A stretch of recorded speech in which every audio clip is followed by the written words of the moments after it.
Hi friends, చిట్టితల్లి వంటగదికి స్వాగతం. ఎలా ఉన్నారు? మేము బాగున్నామండి. మీరు బాగుండాలని మనస్ఫూర్తిగా కోరుకుంటున్నానండి. ఈ మధ్య నేను చాలా రోజులైంది వీడియో చేయక, కొన్ని కారణాల వల్ల చేయలేకపోయాను. ఇప్పుడు దొండకాయ మసాలా కర్రీతో మీ ముందుకు వచ్చానండి. దొండకాయ మసాలా కర్రీ ఏంటని చూస్తున్నారా? ఒకసారి ట్రై చేయండి. నేను చూపించిన విధంగా చాలా బాగుంటుంది. ఒకసారి తింటే వదిలిపెట్టరు, అంత టేస్టీగా ఉంటుంది. ముందుగా వీడియోలో చూపించిన విధంగా మనం గుత్తొంకాయ కూర వండుకున్నట్టు 4 పక్షాలుగా కట్ చేసి పెట్టుకోండి. ఇలా కట్ చేసిన దొండకాయల్ని 3 గరిటెలు నూనె వేసి వేయించుకోవాలి. లోపల వరకు మగ్గేంత వరకు కలుపుతూ మూత పెట్టి మగ్గించుకుందాం. ఈ దొండకాయలు వేగటానికి టైం పడుతుంది కాబట్టి వేరొక స్టవ్ కూడా వెలిగించుకొని మనం గ్రేవీకి కావాల్సినవన్నీ సిద్ధం చేసుకుందాం. ఇప్పుడు మనం కొలత కోసం చిన్న గరిటెతోని 2 గరిటెల పల్లీలు తీసుకున్నానండి. వీటిని మనం చట్నీకి ఎలాగైతే వేయించుకుంటామో అలా డ్రై రోస్ట్గా కలుపుతూ వేయించుకోవాలి. మధ్య మధ్యలో దొండకాయల్ని కలుపుతూ ఉండాలి, లేకపోతే అడుగు మాడే ప్రమాదం ఉంటుంది. ఇప్పుడు వీటిని కలుపుతూ మీడియం ఫ్లేమ్లో పెట్టి వేయించితే లోపల వరకు వేగి మంచి క్రిస్పీగా టేస్టీగా తయారవుతాయి. ఆల్మోస్ట్ పల్లీలు వేగాయండి. వీటిని ఇప్పుడు ఒక ప్లేట్లోకి తీసుకుందాము. చూసారా, ఇలా వేయించుకోవాలి. ఇదే ప్యాన్లోకి 2 గరిటెలు పల్లీలు తీసుకున్నాం కాబట్టి 1 గరిటెడు నేను తెల్ల నువ్వులు తీసుకుంటున్నాను. ఈ నువ్వుల ప్లేస్లో మీరు గసగసాలైనా తీసుకోవచ్చు, లేదా పుచ్చపప్పు అయినా తీసుకోవచ్చు, మన ఇష్టం అండి. నువ్వులు అయితే టేస్ట్ బాగుంటాయని చెప్పని నేను నువ్వులు తీసుకున్నాను. చిటపట అని ఇలా చిందుతూ ఉంటాయండి. కలుపుతూ మీడియం ఫ్లేమ్లో వేయించుకోవాలి. ఇలా వేగిన నువ్వుల్ని కూడా అదే ప్లేట్లోకి తీసుకొని మనం చల్లార్చుకుందామండి. ఆల్మోస్ట్ నువ్వులు కూడా రెడీ అయిపోయాయి మనకి. ఇప్పుడు వీటికి కావాల్సిన మసాలాలు: 1 చెంచా ధనియాలు, 1 చెంచా జీలకర్ర, 1/2 ఇంచు దాల్చిన చెక్క, 5-6 లవంగాలు తీసుకుందాము. తర్వాత జీడిపప్పు అండి, చాయిస్ మంది. జీడిపప్పు కావాలంటే వేసుకోవచ్చు, లేకపోతే స్కిప్ చేసుకోవచ్చు. దొండకాయలు కాయలు మొత్తం మగ్గాలి కాబట్టి ఇలా కలుపుతూ ఉండాలండి. మధ్య మధ్యలో మూత పెడితే ఆవిరికి త్వరగా మగ్గుతాయి. ఇలా ఇవి సన్నని మంట మీద ధనియాలు జీలకర్ర ఇవి వేయించుకొని వీటిని కూడా అదే ప్లేట్లో తీసి చల్లార్చుకుందాము. వేగాయండి.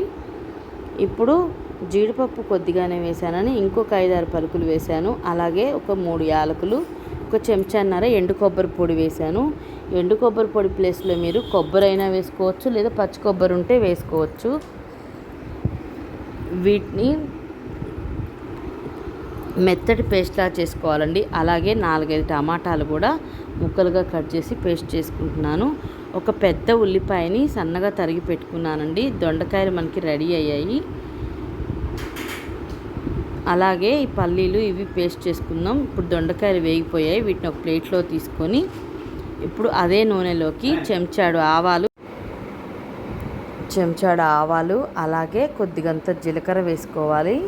ఇవి 2 వేగిన తర్వాత చిటికడంత ఇంగువ, ముందుగా మనం తరిగి పెట్టుకున్న ఉల్లిపాయ ముక్కలు కూడా వేసుకోవాలండి. ఉల్లిపాయలు ఎంత సన్నగా తరగలిగితే అంత సన్నగా తరుక్కోండి. గ్రేవీకి చాలా బాగుంటుంది. 2-3 పచ్చిమిర్చిని కూడా సన్నగా ముక్కలుగా కట్ చేసి వేసుకోండి. ఇవి ఇలా వేగుతున్నప్పుడే కొద్దిగా 2 రెమ్మలు కరివేపాకు వేసుకుందాం. అలాగే ఒక బిర్యానీ ఆకు, 1 చెంచాడు అల్లం వెల్లిపాయ పేస్ట్ కూడా వేద్దామండి. వేసి కలుపుకోవాలి. ఇప్పుడు 1 బిర్యానీ ఆకు, చెంచాడు ఫ్రెష్గా నూరి పెట్టుకున్న అల్లం వెల్లిపాయ పేస్ట్ కూడా వేస్తున్నాను. వీటిని అందులో కలిసే విధంగా కలుపుకోవాలి. ఉల్లిపాయలు కొద్దిగా కలర్ మారిన తర్వాత ఇప్పుడు చిటికెడంత పసుపు, చెంచాడు ధనియాల పొడి, చెంచా జీలకర్ర పొడి, అలాగే రుచికి సరిపడా ఉప్పు, చెంచాన్నర కారం, కొద్దిగంత గరం మసాలా వేసి ఇవి పచ్చి వాసన పోయేంత వరకు వేయించుకోవాలండి. ఇప్పుడు మనం ముందుగా సిద్ధం చేసి పెట్టుకున్న టమాటా పేస్ట్ ఉంది కదా, అది కూడా వేసుకోవాలి. టమాటా పేస్ట్ కూడా పచ్చి వాసన పోయి నూనె పైకి తేలేంత వరకు ఉడికించుకోవాలి. ఇలా నూనె పైకి తేలాలండి. ఇప్పుడు దీంట్లోకి మనం ముందుగా చేసి పెట్టుకున్న పల్లీలు నువ్వుల పేస్ట్ ఉంది కదా, అది కూడా వేద్దాము. ఇది ఇందులో కలిసే విధంగా కలుపుకొని దీన్ని కూడా దగ్గర పడనివ్వాలండి.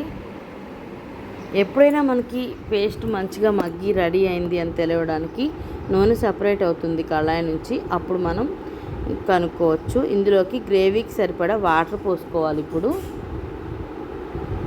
అలాగే మనం ముందుగా వేయించి పెట్టుకున్న దొండకాయలు కూడా వేసుకుందాము. వేసి ఒక 5-10 నిమిషాలు ఉంచుకోవాలండి. ఆ మసాలా అంతా దొండకాయకు పట్టే విధంగా. కూర దింపే ముందు కొత్తిమీర అలాగే ఒక చెంచాడు నెయ్యి వేసి నూనె సపరేట్ అయిన తర్వాత సర్వ్ చేసుకోవటమే. ఎంతో టేస్టీ మసాలా దొండకాయ రెడీ అండి. Thank you for watching.